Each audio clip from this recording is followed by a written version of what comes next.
What's up, everybody? This is your boy, Metahuman Macaluco. Now, before you watch this entire video, I have to say I messed up incredibly. So, for this entire video you're going to be watching, you're not going to be hearing me at all. I forgot to turn on my own mic, and it's not like I can go back and, do whatever. So, you're going to have to bear with me and, just watch me kind of speak like that the whole time. But that's okay though. I had the privilege and a chance to speak to none other than OK Boozy and watch him speak on his own personal life and his artistry. So, long story short, let's get into it, folks.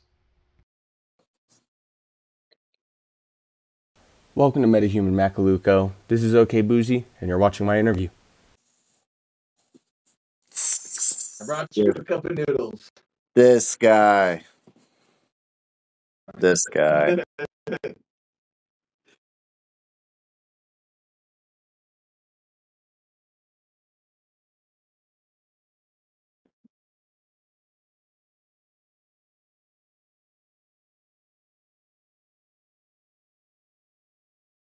I'm doing good. Doing really good. Um, Another day in paradise.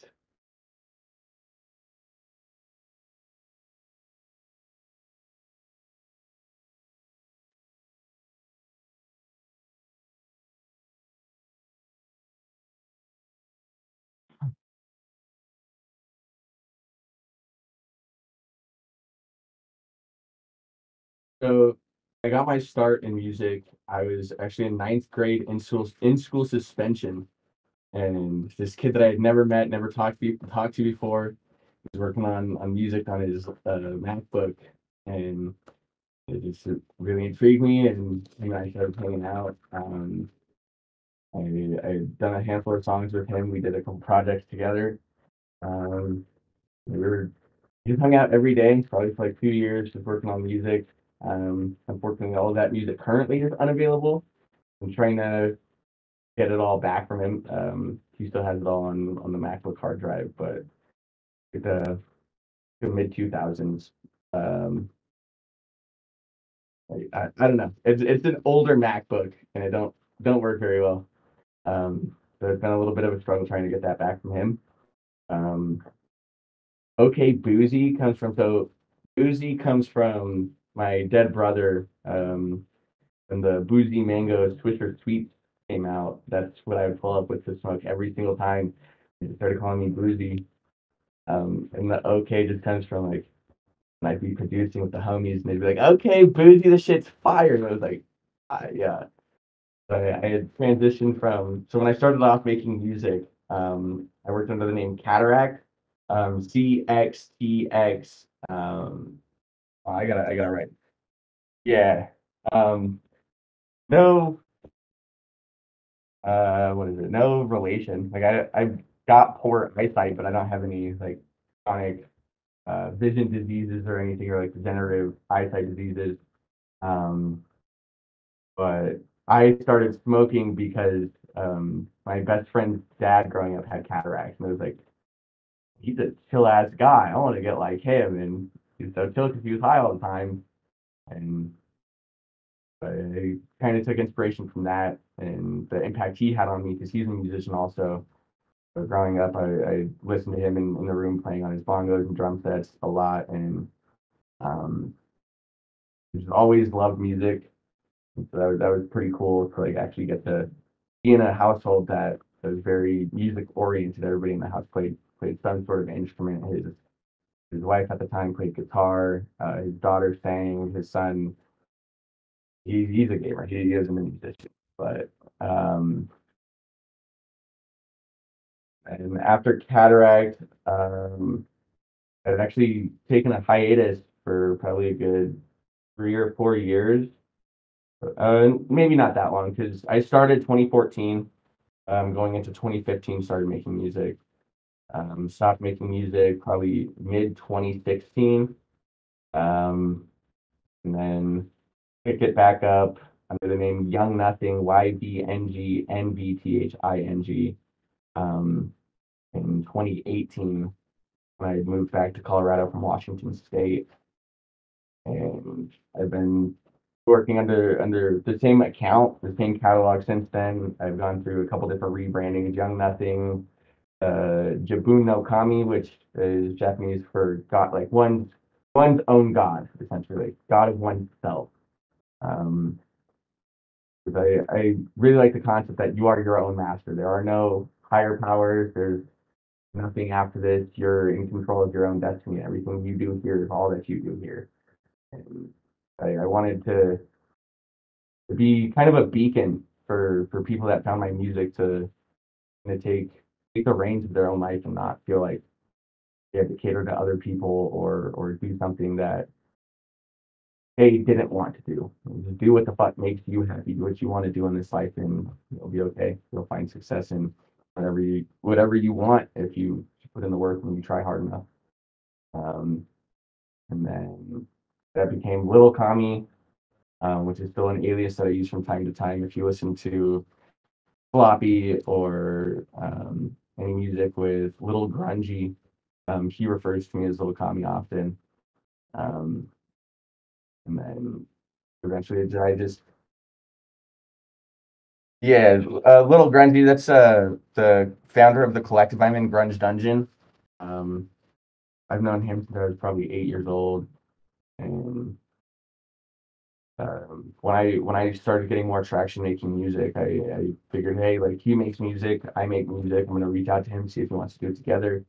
Um, for a while there, I was just kind of an affiliate. I was sending beats to the group chat and doing stuff for the collective albums. Um, and then started actually making music for the collective. Um, but no worries.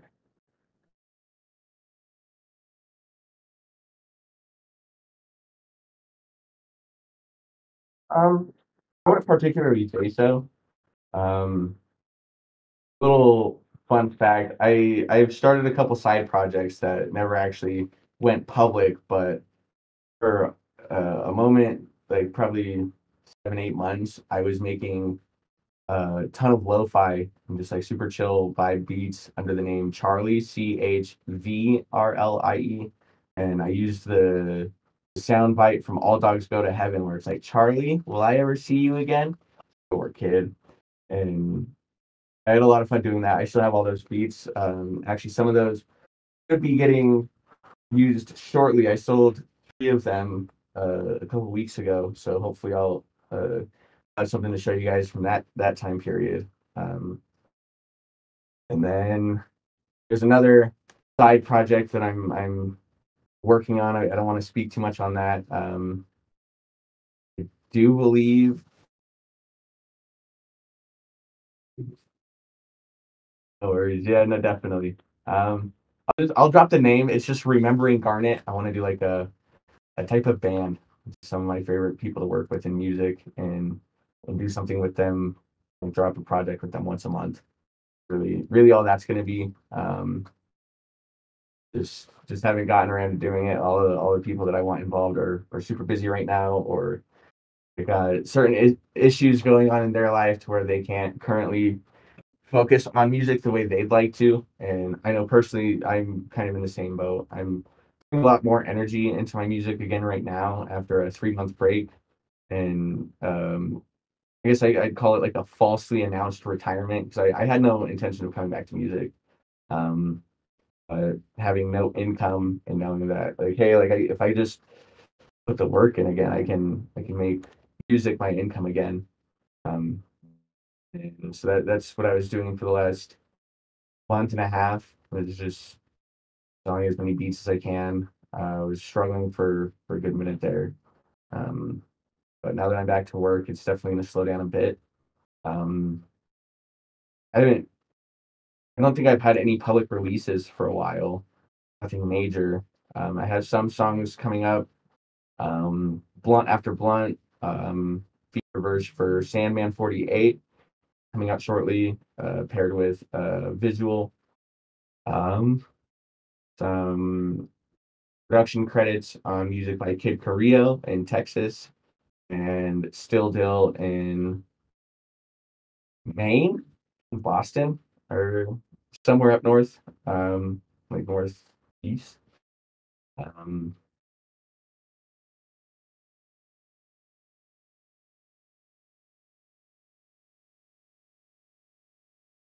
of course. Uh, yeah, yeah. I can also send some of the unreleased. Come again?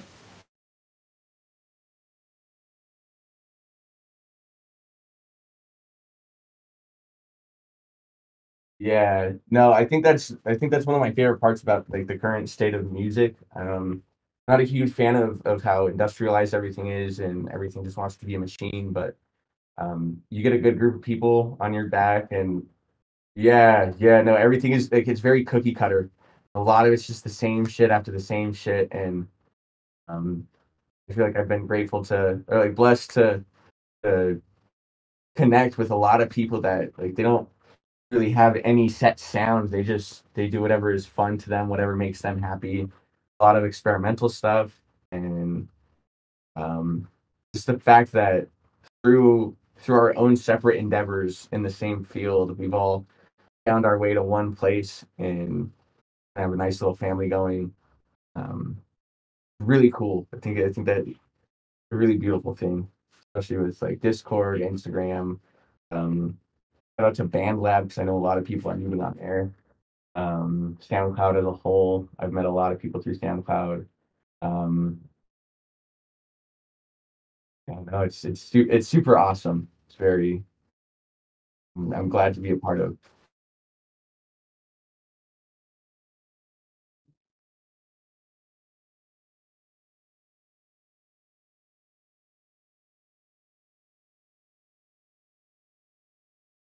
So my old distribution was what became artists for SoundCloud, and at some point, um, I'm not able to release through them anymore. I'm in between distributors right now. I think I have a Bandcamp. I've never released anything to it.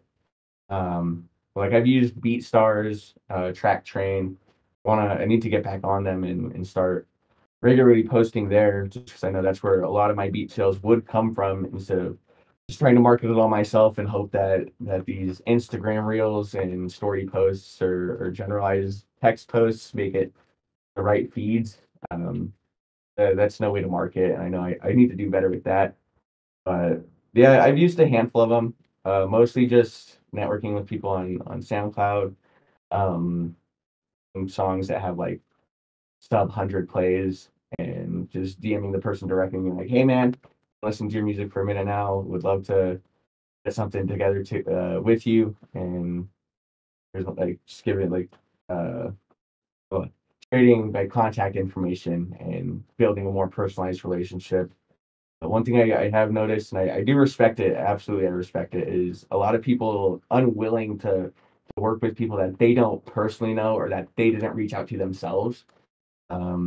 So that's a little disappointing because it's a lot of people that I look up to or that I admire their sound or like I respect their ethic and enjoy their sound, admire them as an individual, and would love to work with them one on one. But I understand like not wanting to work with somebody that's a complete stranger because you never know how their personal actions are going to end up affecting you because you've worked with them in the past and it does affect the way that you look as a professional working with people that maybe aren't great people or have some skeletons in the closet that'll make or break a career. Um,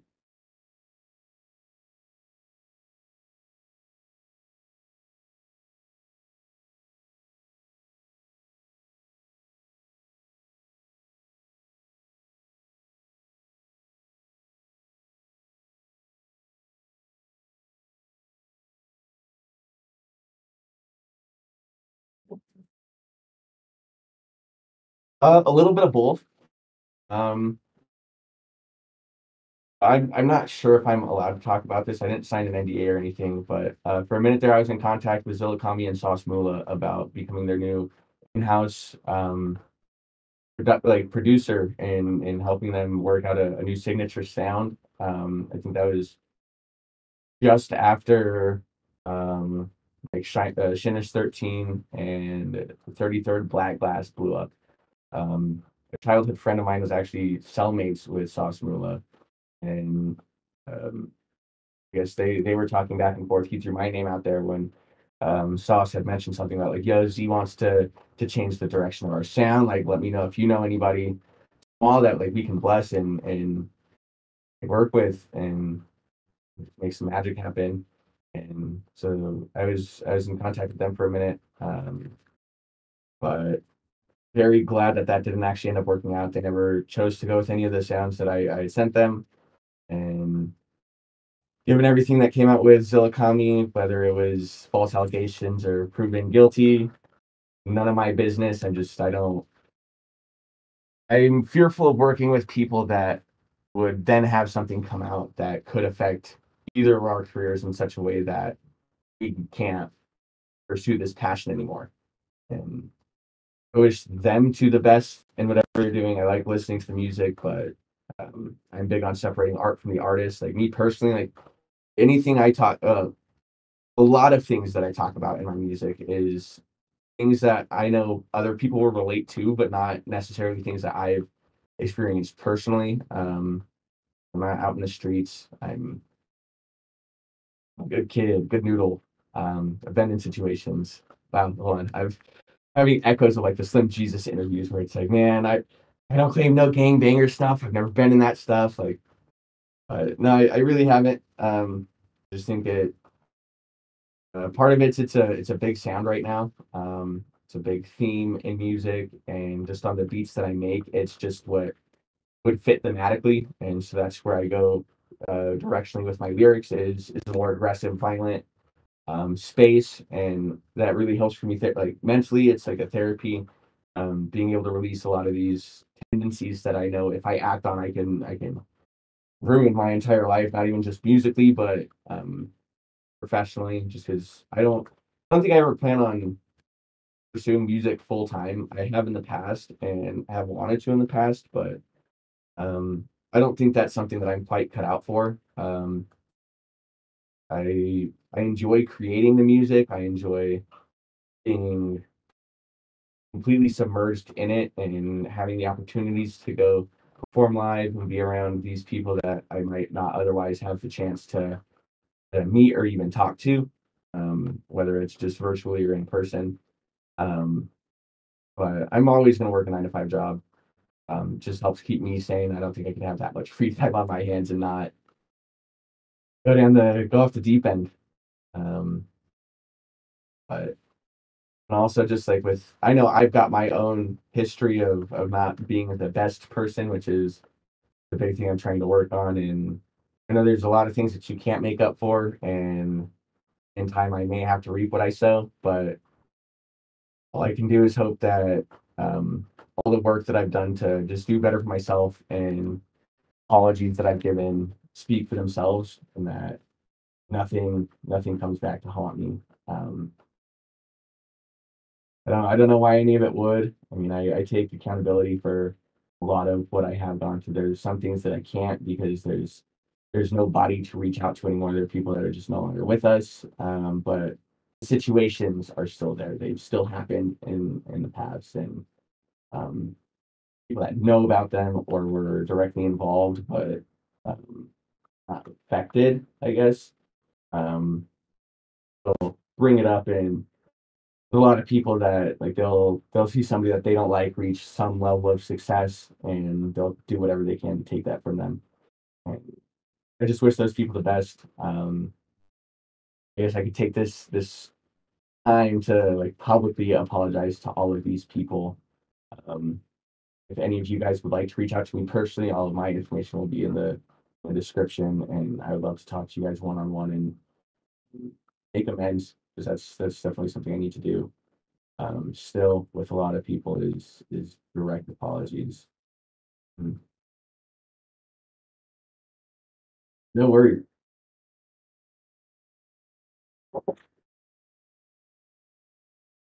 Thank you.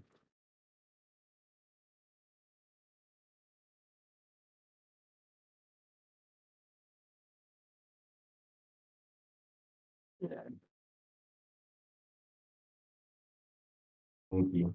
You know, I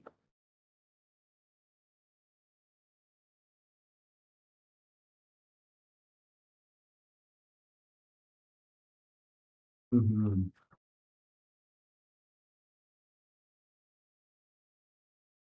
yeah, I could I can name some names, but I want to keep things positive. Yeah, yeah. No, no, I know. I was just saying like there's a lot of people like that in this community, and it's something that scares me a lot of like every single time that I reach out to an artist that like I've never talked to before, but that I would love to work with is like how is this conversation going to go? There's a lot of people that like I'll reach out to and like I've talked to them before like on Instagram Live or like we've gone back and forth in SoundCloud comments, but then when it comes down to talking one on one, I just get left on red and given a cold shoulder, or they're like, no man, you're nowhere near the size of artist you need to be to work with somebody like me. And it's like that's an insane perspective to have to me because man, I don't care how big I get with the music thing. Like I'm always gonna try my best to work with any and everybody that I possibly can. One thing that I've always tried to be really big on, and going back to what I was saying earlier with like me having to sell beats just to get by when I was in between jobs.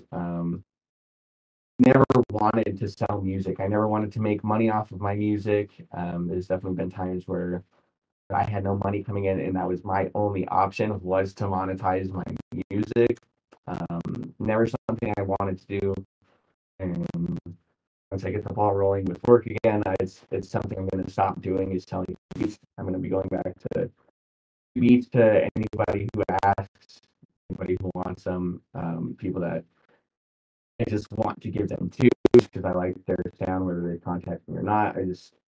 I think thanks to so much that there be somebody or people community that are creating to create and this form mentally express feelings that they might not otherwise be able to um, without having to pay for it. Because there's a lot of people out here that like you'll want to use this specific beat, but you just can't afford that, and you can find something similar for somebody that'll just give it to you because you asked. And I want to be that person. I want to get to a level to where I can make any sound, any style that somebody might want to work on, and they'll never have to pay for it. If they just ask me for it, they'll get full exclusive rights to monetize it however they want, to be able to manipulate however they want.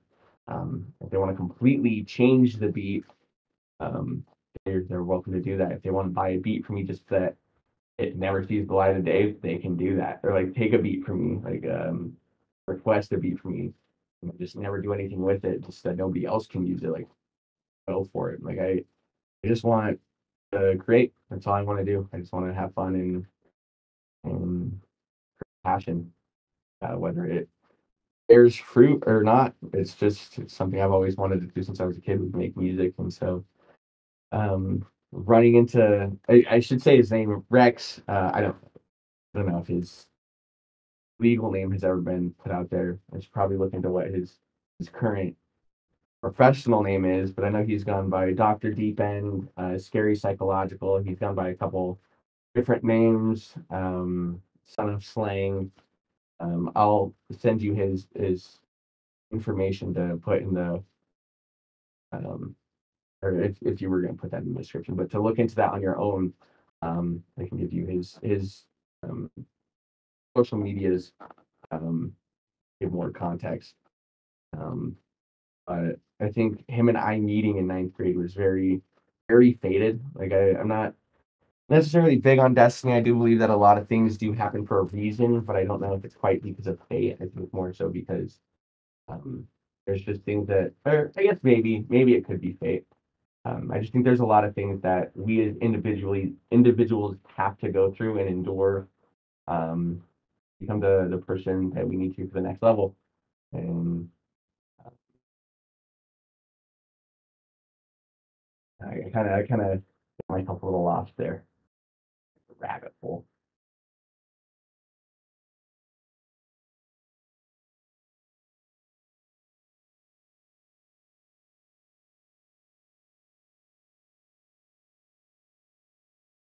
Hmm. Uh, so currently, for me, probably Still Dill. Um, Obviously, got to shout out Lil Grungy, Cotton Candies, Starboy Jew. Um, let's see, Swain. Uh, uh, at Swain's World on most platforms. Um, he's probably like my singular favorite just because I look up to him and his best friend, Sewer Person slash Landhills, a lot. Since 2017, probably, I've been listening to the both of them fairly regularly, if not like almost exclusively.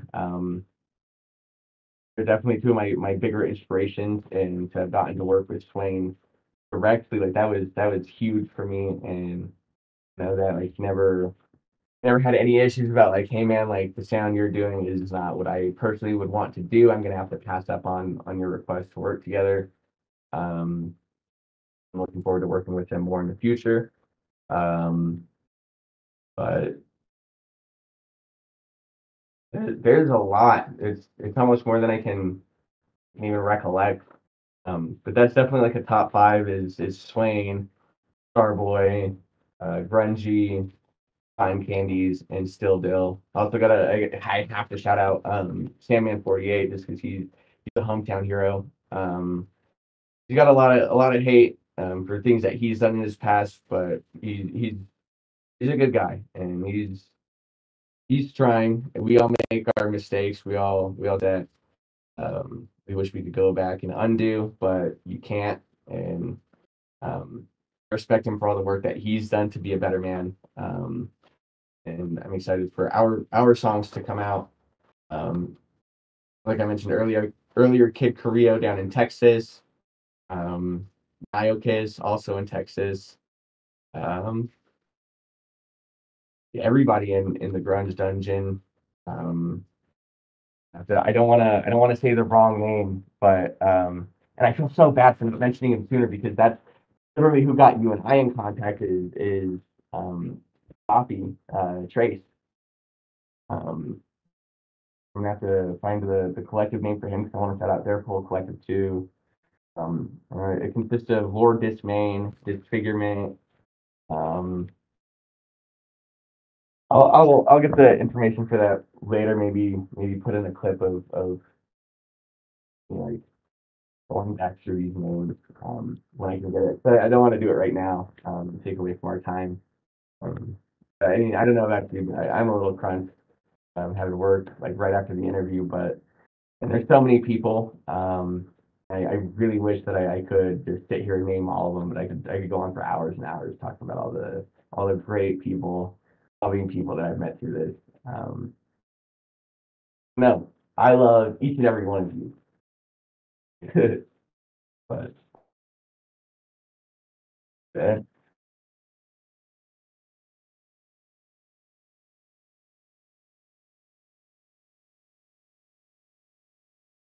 thank you.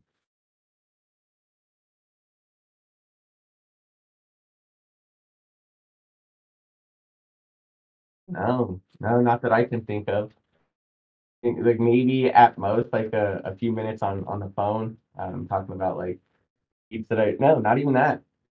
I think it's all been text communication. Um, I think we've been yeah. Oh yeah. Oh yeah.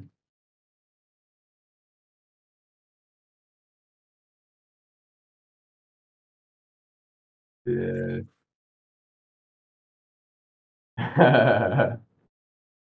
No, definitely. Yeah.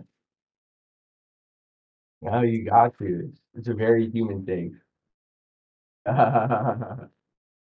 Yeah. No, I like to take a lot of time to just collect myself. I'm dealing with a lot upstairs. We all are. But I definitely burden myself trying to handle everything on my own, and so taking as much time as I possibly can to make sure that I'm right before um like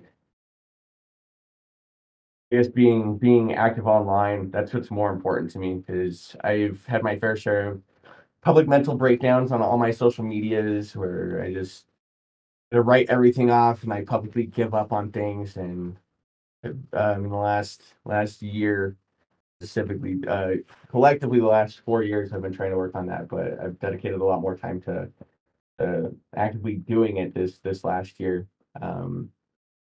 This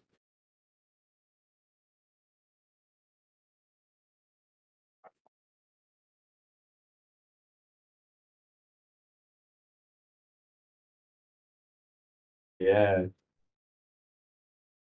yeah, no. Anytime I go on a hiatus, um, yeah, the most recent, and then I think it's more of like an Oriental sound. I don't that word still politically correct. It's the one that I had sent for the first anime UI video. The butcher the pronunciation. Okanerisai.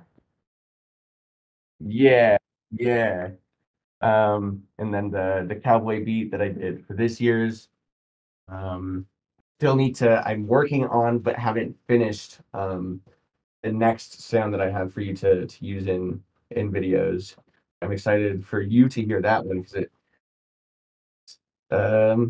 feel like while wildly different, the last two still kind of had like a similar um pace to them, I guess. Um, while still being wildly different, but this one I'm trying to go like a completely different direction. Um, just I really want to cement myself as like a powerhouse producer. Like I want to be one of those one trick ponies where it's like all I can do is like this type beat or this genre. I don't ever want to box myself in. Uh, a goal as a producer is like I want to work with artists like Olivia Rodrigo, who work for bands like I Prevail. Like I know they're a set entity and they got all of their stuff in house, but I think it'd be really cool to come along and do something with them. Um, Being able to work with any and everybody that I am able to is something that I want to be capable of. Like I don't want to ever be limited to working with like this group of people. I want to like just have I want the possibilities to be endless, and that'll just come with time and hard work. And everything I'm doing now is what's paving the way for that. Even if it's 10, 15 years down the road, if it's 6 months down the road, it'll all happen when it does. Yeah, definitely.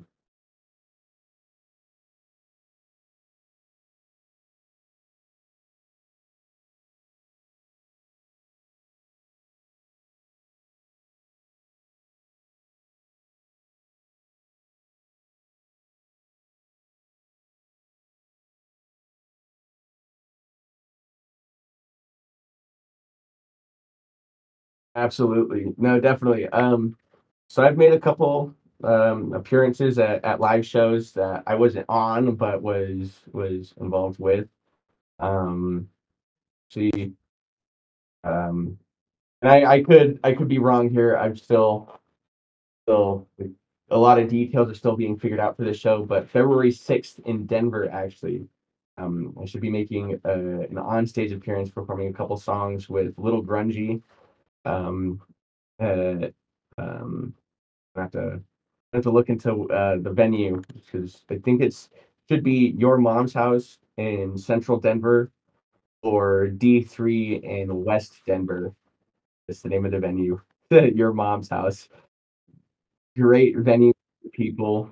Um, but no, a lot of shows that I've been involved with were at Denver Skate Park. Um, and some like just having some friends pull up in our cars and we'll just take over a parking lot. Really big on doing stuff like that because that's a lost medium in this industry is nobody just does pop-ups like they used to with them 2015 Florida vibes, just fucking warehouse parking lot, good ass speakers and a PA system. I think that's if you can put on a good show like that, you can put on a good show anywhere. And That's a testament to a lot of people's abilities to, to show up, show out, and their stage presence. If you can't make a crowd move when it's 40 people in a parking lot, how are you gonna do that in a venue? Uh, Yeah,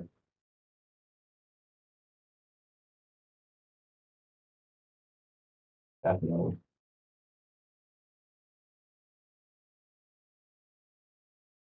Really. Yeah.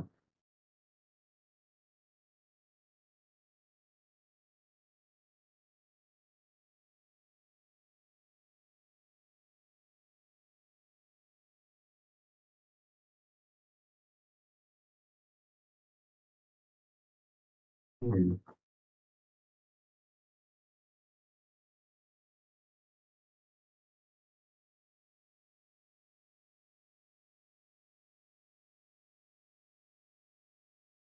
Mhm.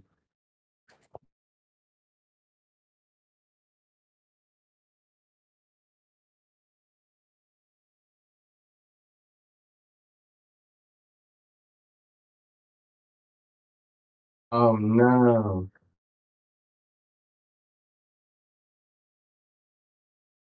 Yeah. Mhm.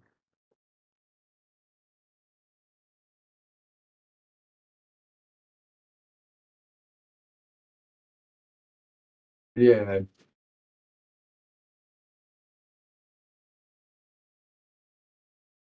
Oh, yeah.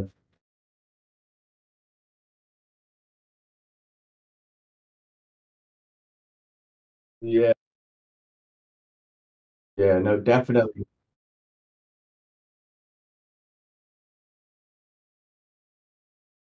Absolutely.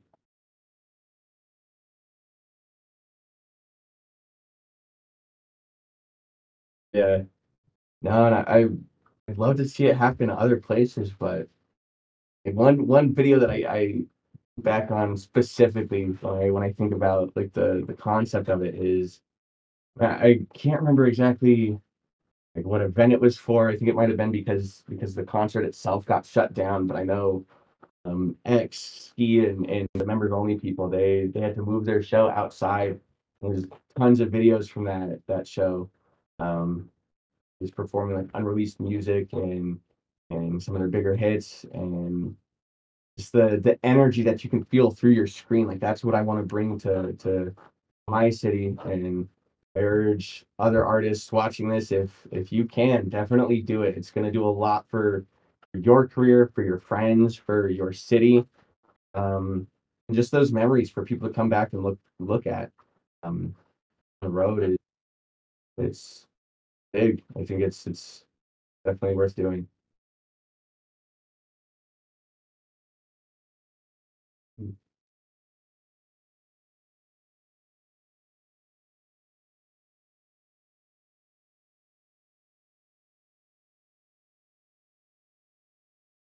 Um, I don't know if I'd call it an art form so much, but um, I'm not at work and I'm not producing. I skate. Um, I paint. Actually, the cover for my next album is a painting that I did myself a couple weeks ago. Actually, not a great artist, like visual artist, but definitely something that I wanna get more into. I have a lot of fun painting. Um, I don't know, art forms, not so much. Um, I've wanted to get into like videography and photography, but never.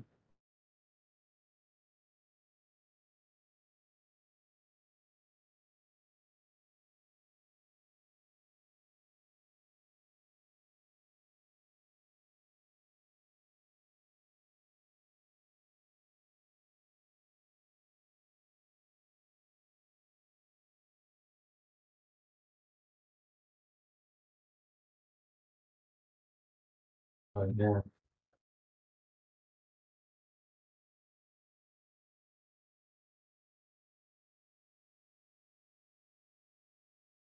Oh yeah. Mm.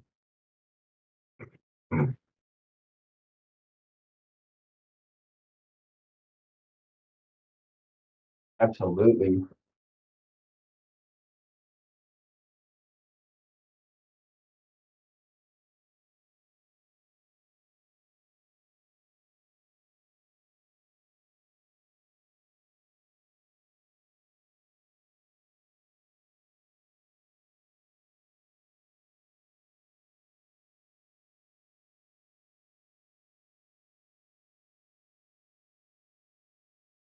Yeah. Mhm. Yeah.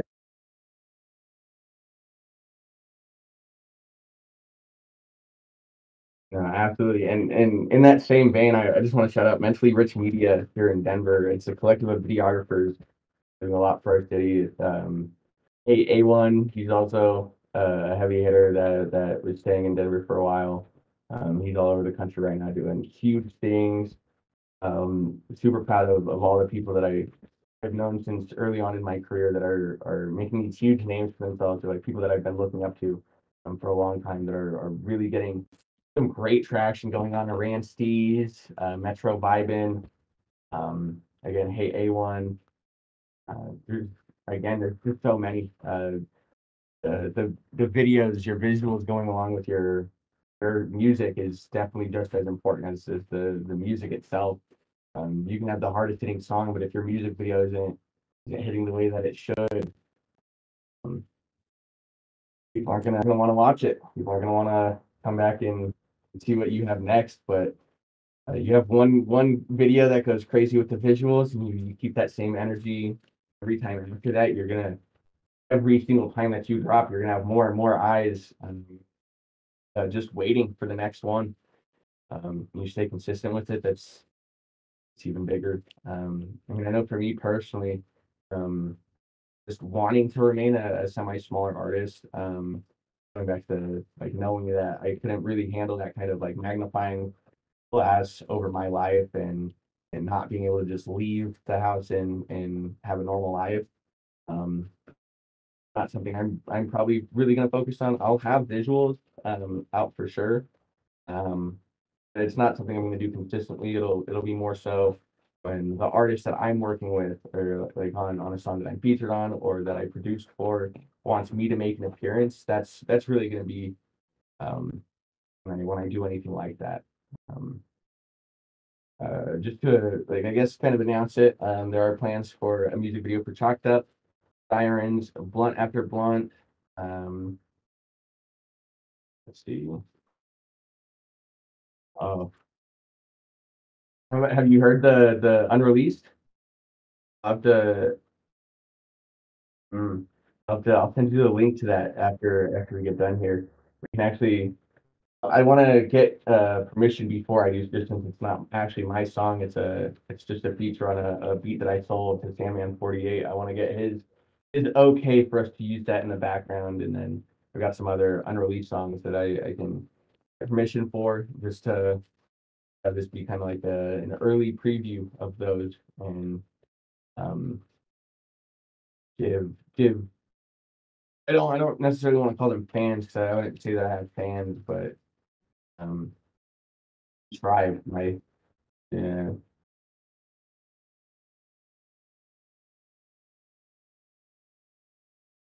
Sounds cultish. Sounds like a cult leader thing to say.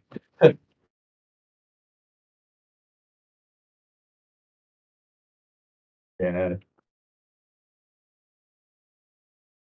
You're metahumans. Yeah. Yes, sir. And for me, I just call them the fuckheads. They're a bunch of fuckheads. And I say that with love because I'm a fuckhead. I'm a fuck up. And I think it's a nice identify like a shared identifier to have with them. It's like, hey man, I noticed a lot. Well, this almost sounds worse than calling them fans, but I know I part of my sound is definitely music for degenerates. It's like a very ignorant sound, and Um, I like to make the burnouts of the world feel seen and know that they're not alone and that there is hope for them to do better, even given their past discrepancies. And I don't ever want them to feel hopeless in this world. And I want my community to be somewhere those people can gather all them burnouts, deadbeats, fuck ups, fuckheads, to come in and find who they're supposed to be and have the support of people that come from a similar place, urging them to do better for themselves and all that they want to do in the future they could have if they want it, to go for it. Um, but also just people that like the music and maybe not have the ability to relate to it directly, but just have fun listening to it. That's what's really important to me. I don't ever want to make somebody feel left out. I just want everybody to know that they're welcome in this community. We're very accepting, welcoming people.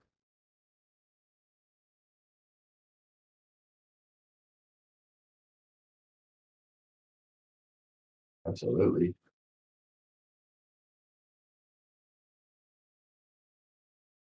Yeah, definitely.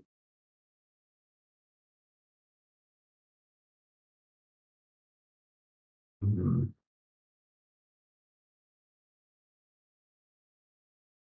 Definitely.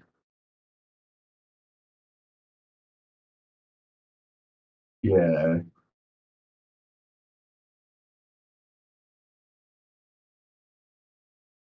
yeah, no, definitely. And that's another thing. I mean, me personally, I'm a recovering addict. I'm still struggling with alcoholism. I actually just cleared my room out from a rip of empty bottles and handles and cans. Um, and just I think a lot of people need to know that like you should never be afraid to ask for help. We all need help. We all fall down and need some assistance getting up sometimes. And a lot of the people that I've met through this music stuff are a big reason that I was able to do that. And stay committed to it is just knowing that they all believe in me as much as they do, and they know that I'm capable of doing all these big things, and I struggle with my self worth a lot, and just knowing that like, there's all these people that believe that I could do great things in this world, and wanting to see that for myself and prove that to myself. Um, but I believe that they're right, and I let myself get too inside of my head sometimes about it, and um, I think we all need to accept that we're human. We're gonna mess up sometimes, and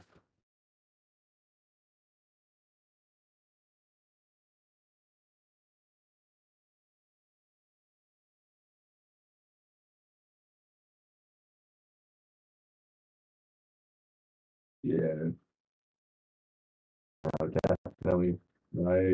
A lot of really people that they don't hear from me for a few days, like you were saying before, like they just think about it and they'll blow up my phone until I respond to them and give them some sort of confirmation, like, hey man, I'm alive, I'm doing okay mentally, or just being honest with them, like, hey man, I'm actually not doing okay. They just want to hear from me, know what's going on. That's a big part of what's helping me is knowing that I am struggling and feeling like I might want to relapse. I know I'm always able to reach out to these people and not feel like a burden or feel like a disappointment for having those thoughts or urges. Again, we're all human. We all have things that we want to do in life. Sometimes that's doing better. Other times that's rotting away, surrounded by drugs and alcohol. And um, I'm working towards accepting that the prior is what's best for me, while pushing out the ladder from being what I've been so committed to doing. Because I just for a really long time I never saw the future I was seeing was very bleak and not one that I was wanting to experience. I didn't want to be here, and the last 5 years I've been very hard headed about like none of you guys can save me. There's nothing worth saving here. This is it for me. When I go, that's it. Like I'll there's very very content with living a fast paced I whenever kind of life, and to realize very, very abruptly that that's no way to live, and have committed myself to making that change. I'll probably still talk about those issues in my music, and um, um,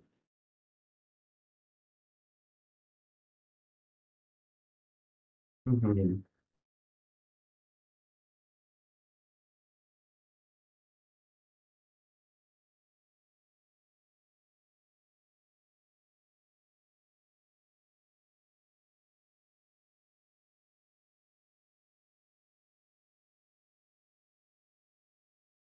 Yeah, they high with it. It makes them feel not so alone, knowing that like, hey, like I'm dealing with this, and this person that I listen to is also dealing with this. If they were able to get through it, I should be able to also. There's no reason why I should be dealing with this, and that's definitely something that I want to do it for is the people that could benefit from hearing my story, or whether I give it all out in like a linear story on a song, or like I just on it in a line here or two. I'm just talking about like, yeah, I'm a cokehead. Yeah, I'm a crack addict. Yeah, this or that.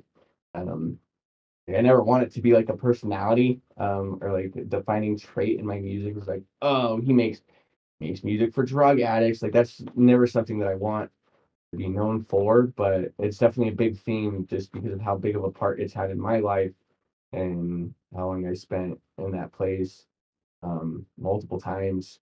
And it's a again just knowing that they're not alone. That's something huge for me, is being able to talk about that in any sort of fashion, whether it's a joking manner or I take a more serious tone on the song and really break down like what pushed me there, or how I feel when I'm in those places where I know that I don't need to be on these, and as good as I feel, I know it's bad for my health, bad for my overall existence. It's what could end it all, and I'm still choosing to do that, no matter how disappointed in myself I feel, disgusted with myself I feel for doing that.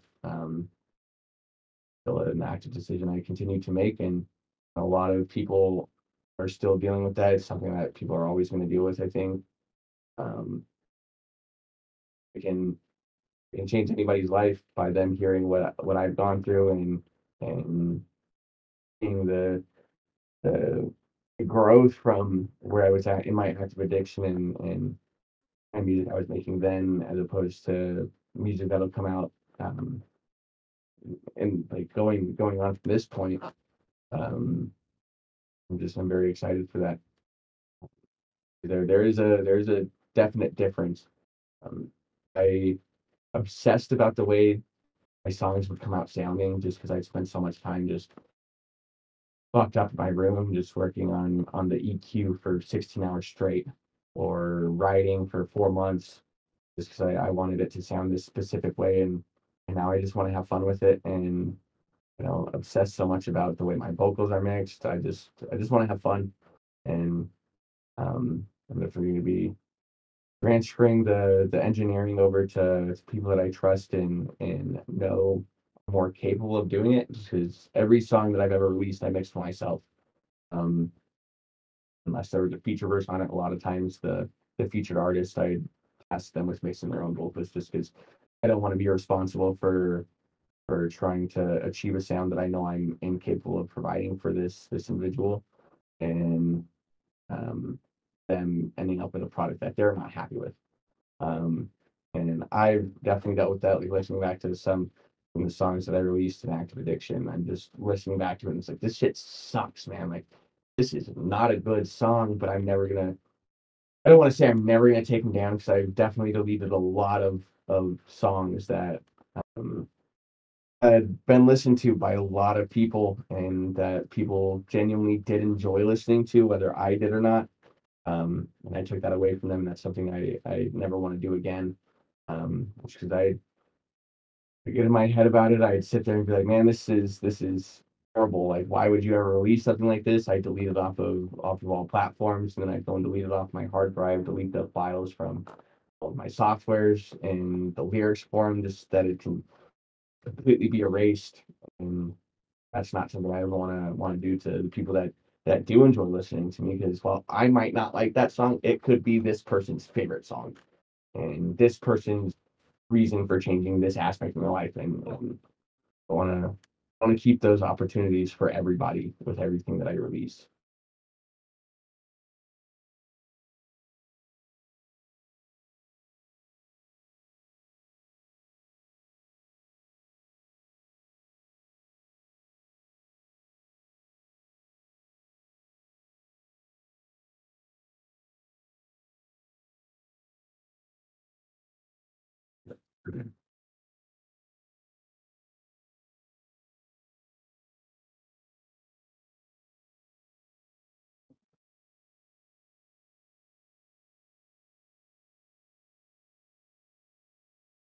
Dissect or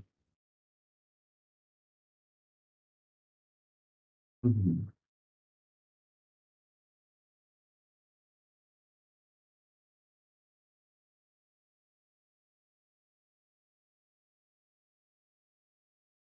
Mhm.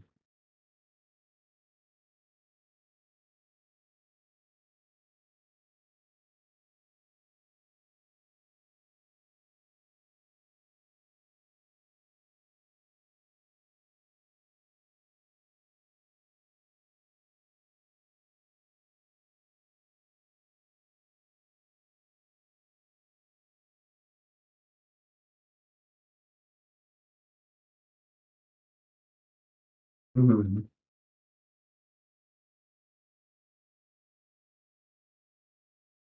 Mhm. No, and that was something that kind of made me realize that was something that I wanted to do was just in the last 10 years and honestly even my whole life. But well, I guess more yeah, it's more so just the last 10 years. Like as streaming has gotten as big as it has, there's artists who entire catalogs are no longer here just because they signed to a label that requested they take them down and then they never released again. Like songs that I had fallen in love with and that artist didn't like the way it sounded or made them look, so they took it down. And knowing as a fan how, or like as a supporter how that makes me feel, it's like dang, like all this great music and there's just no way to listen to it anymore. That it hurts, and I don't ever want to hurt the people that give me a platform. Like these are the people that um not so much give me a reason to do this because I'm always going to create whether people are listening to me or not. Um, but anybody that finds my music and it moves them in some kind of way or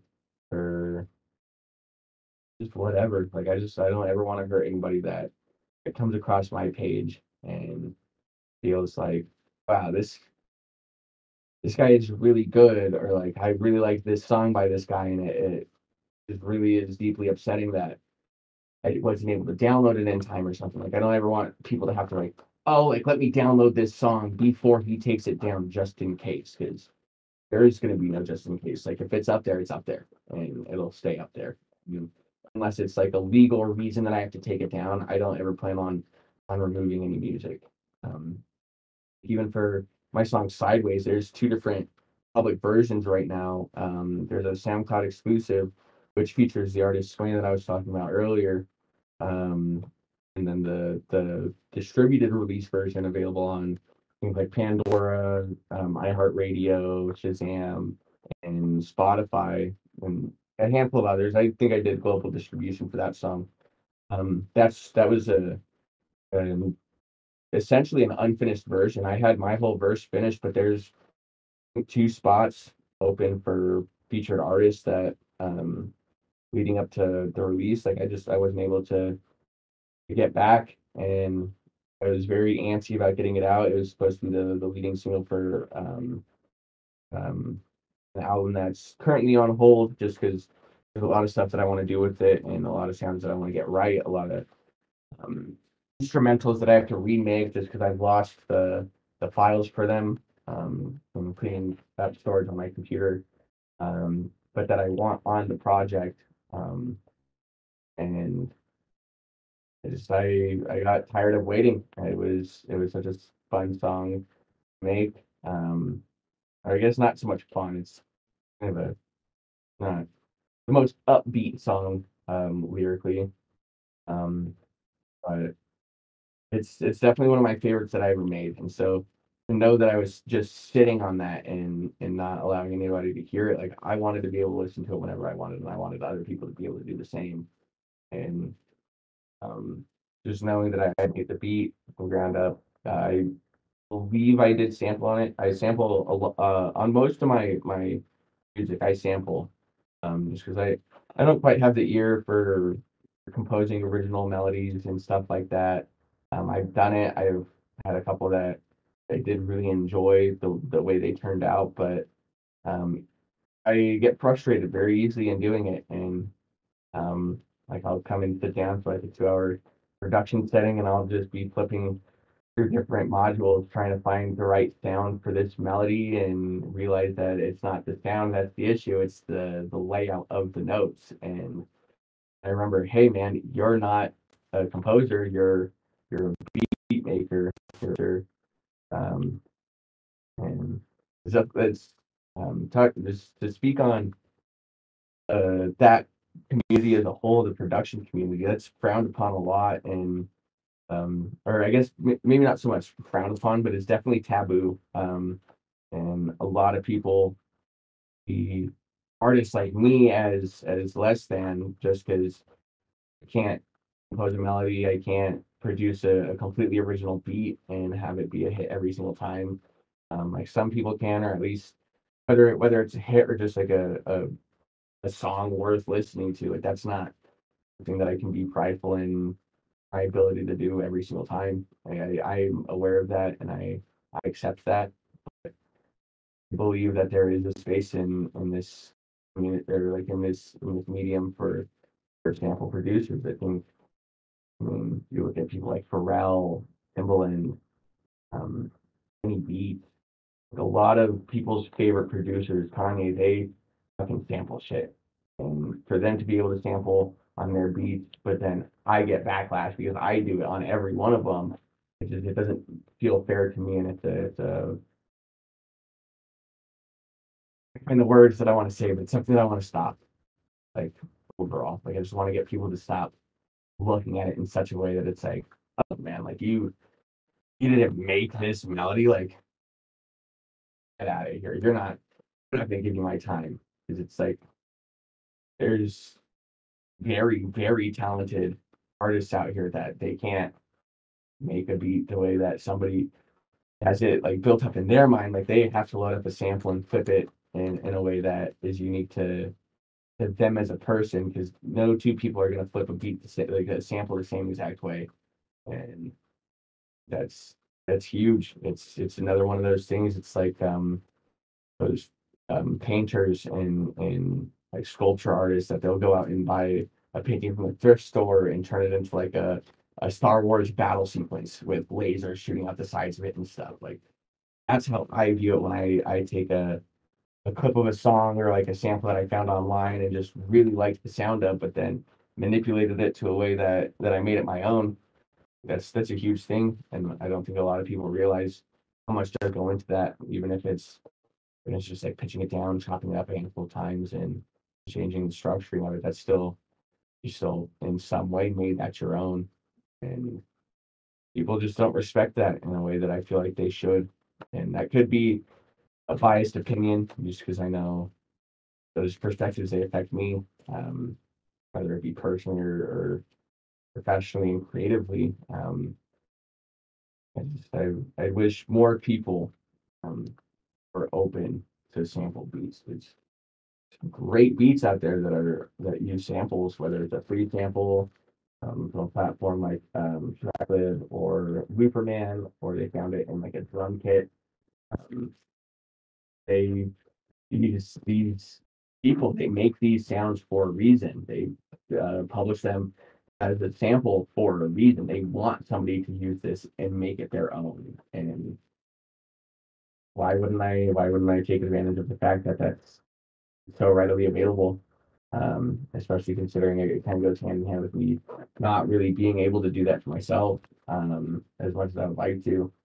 Um, I have no problem that I have to outsource my melodies or go online and download like a loop kit or something. I have fun doing it that way. When I load up a sampler, like even when I just listen to any song, the second I hear the melodies, like already the gears are turning. Like, how would I flip this? What kind of drum structuring would I do with this? What kind of sub bass, 808 drum? What kind of grease would I use to make this hit in a different way? What kind of percussions would I use? What kind of hi hat? I was using more of like a, I would more you want to use more like a like the subtle differences um make me proud to do what I do. And like I actually got more into the production side of things for the greater portion of my career. I've was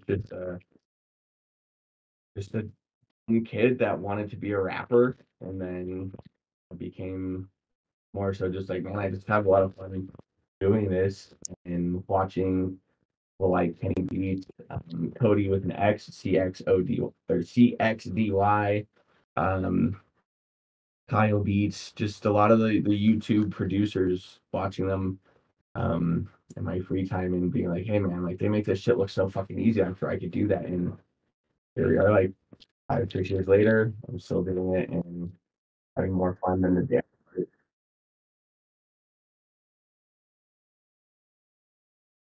Yeah, it's Alex Duane is also so fucking awesome.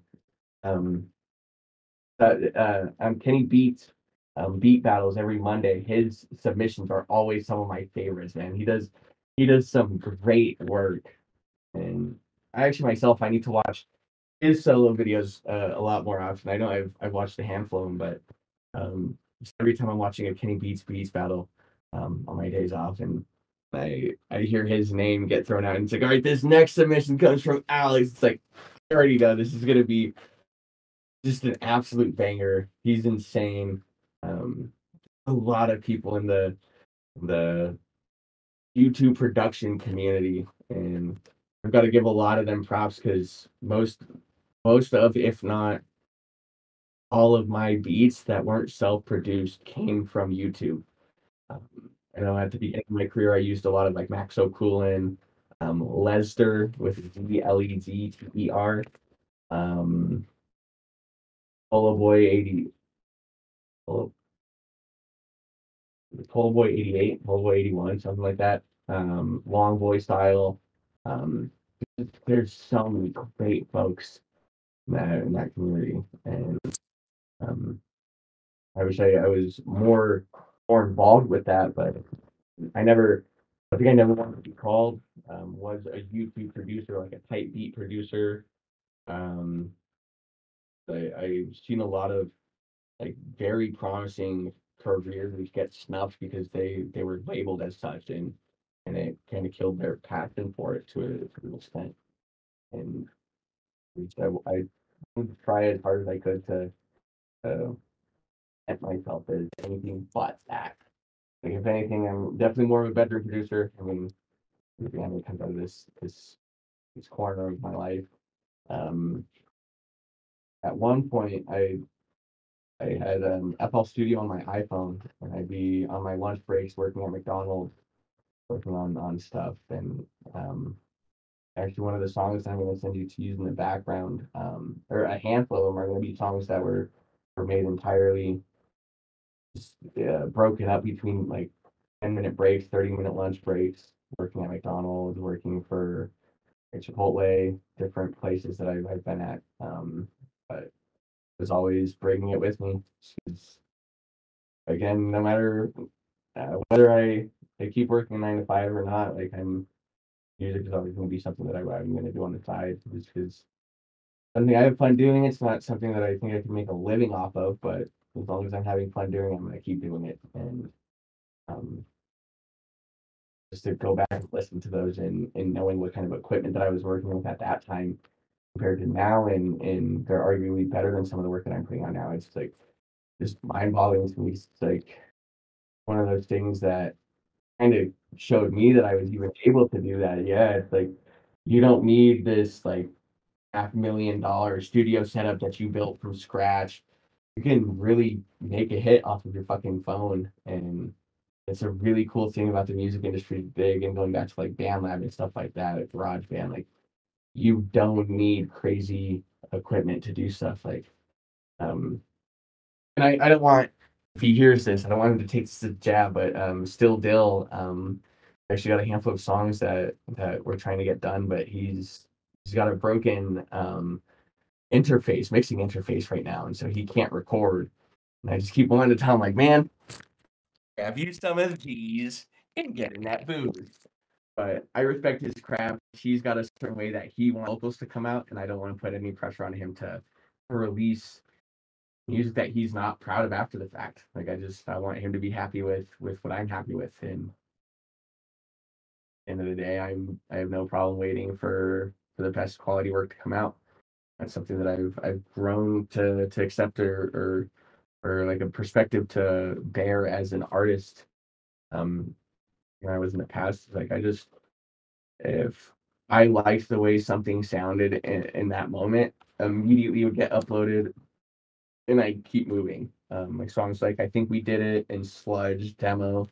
Um, the snippet version of Cheddar, um, and a handful of others. Like that was just stuff that like I was just so pumped about it when I had made it, and then listening back to it after getting sober, it's like, oh man, like you could have spent like at least 20, 30 more minutes on that and gotten the mixing levels a little bit better. But how I see it is that's all like a lookbook of my growth as an artist. Every single song that I release is a different step in this journey, and I want all of those to be heard for what they were and not and be like, oh, like I don't like how this drum is hitting this way. Like I'm gonna take the whole song down. I don't care if it has like 1,000 plays. I'm gonna fucking just take it down and I need to fix it right now. Like I don't ever want to do that. Like if um I just wanna make stuff that I'm proud of, and most of it I am.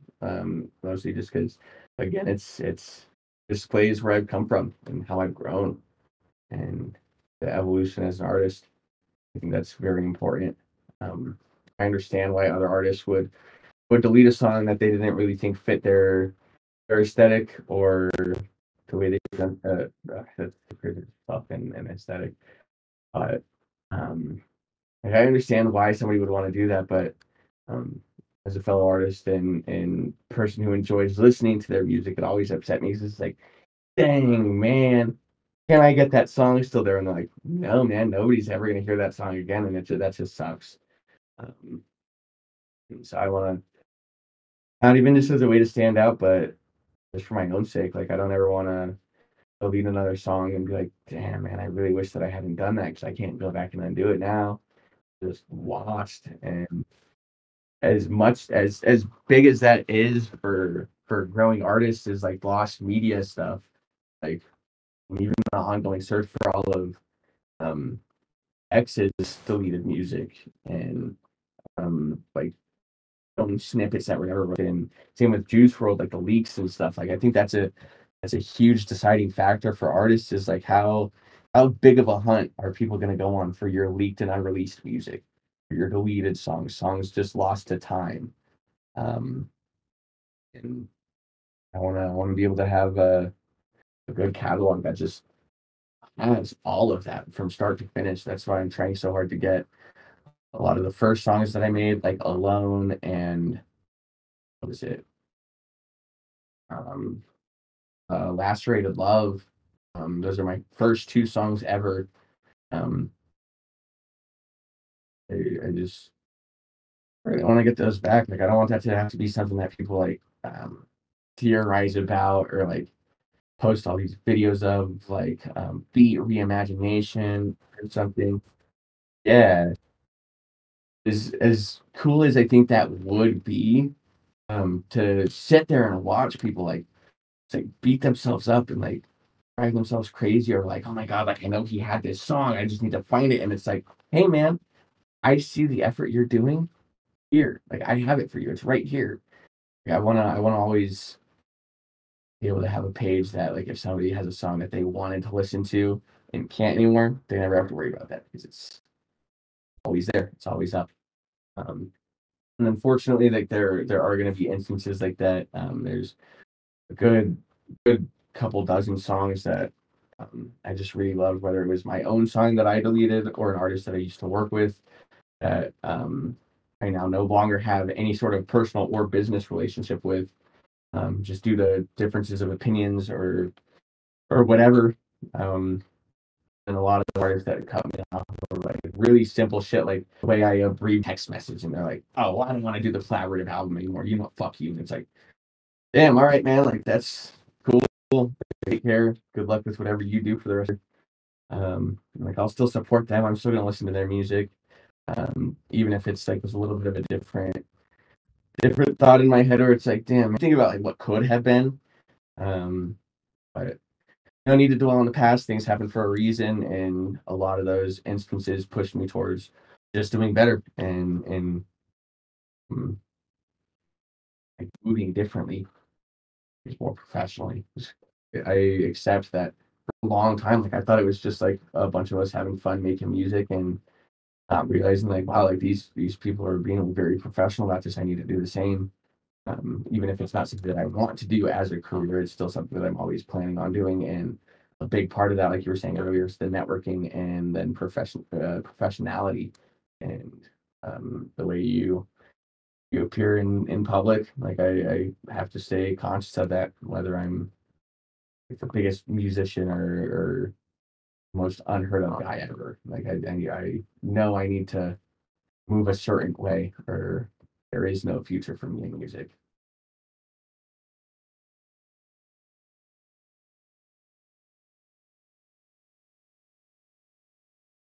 Yeah, definitely. Um, Little Grungy Vibes reprint.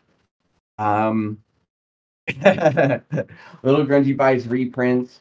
Four Loco Love Story is him. Um, Ugh. Ghost Stream. Tengu Trace. Any song by him, just fucking hate it, please. Tell him to come back. We miss him. Poppy, please. Um, it fucking drink water. Go drink some water if you haven't, and smoke a fucking backwoods fit. That's fire, man. I just got my tumbler over there, a Yeti cup, but that's fire. I always thought it would be really cool that I'm gonna start yapping again. Yeah. We can do like a part two at some point, or even just in when we're able to just sit down and just make a video to make a video for fun instead of like a serious kind of video like this one where we can just have more fun and just shoot the shit. Um, oh yeah, yes sir. Yeah, well we can do like a maybe a cabin in the woods thing, rent something, like wreck or something. And then aim to you. I want to come down to Florida. I don't think we were friends when I was down there. Um, the one and only time that I've been, but I was also there for the job that I was working at the time. Didn't have any free time to go do anything else, but definitely gonna have to get together and link up.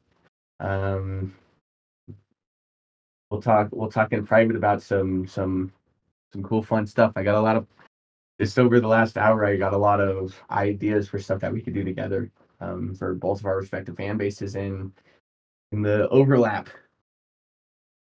Yeah, no, thank you for having me on, man. I'm glad to have been able to do this.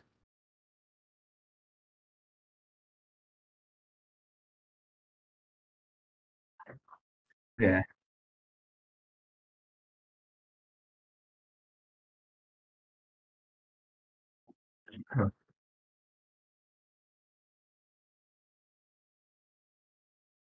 end up burning yourself out. Yeah.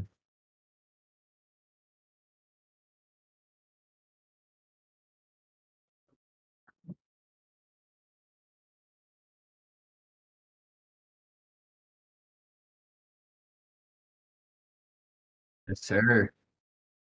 Thank you.